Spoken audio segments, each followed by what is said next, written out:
நம் ஆண்டவர் இயேசு சொல்வதை கடைபிடிப்பதிலே நாம் கடவுளை அன்பு செய்கிறோம் என்பதை வெளிப்படுத்த முடியும் என்கிறார். அன்பு ஒரு உணர்வு. அது வெறும் உணர்வுபூர்வம் மட்டுமே நின்றுவிட்டால் செயலிலே வெளிப்படாது. நமக்கு கடவுள் மீது இருக்கின்ற அன்பை வெளிப்படுத்த வேண்டுமென்றால் செயலிலே வெளிப்படுத்தப்பட வேண்டும். அதை இயேசுவின் கட்டளைகளை கடைபிடிப்பதிலே முழுமையாக்க முடியும். அப்படி செய்தால் இயேசுவும் நம்மோடு இருப்பதாக வாக்கு தருகிறார். தந்தையும் நம்முள்ளே குடியிருப்பார் என்கிறார். தூயானவர் எல்லாவற்றையும் வெளிப்படுத்துவார் என்கிறார். இது மூவொரு கடவுளோடு இருக்கக்கூடிய மிக உன்னத உறவு. இங்கே தொடங்கும் அந்த உறவு முடிவில்லா வாழ்வுக்கு பரிசாக போய் முடியும். நமக்கு அது பரிசு.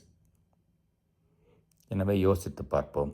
இயேசுவினுடைய எந்த போதனைகளை நாம் கடைபிடிக்காமல் விட்டு விடுகிறோம், அல்லது எப்படிப்பட்ட போதனை நமக்கு சில சமயங்களில் சுமையாக கூட இருக்கிறது.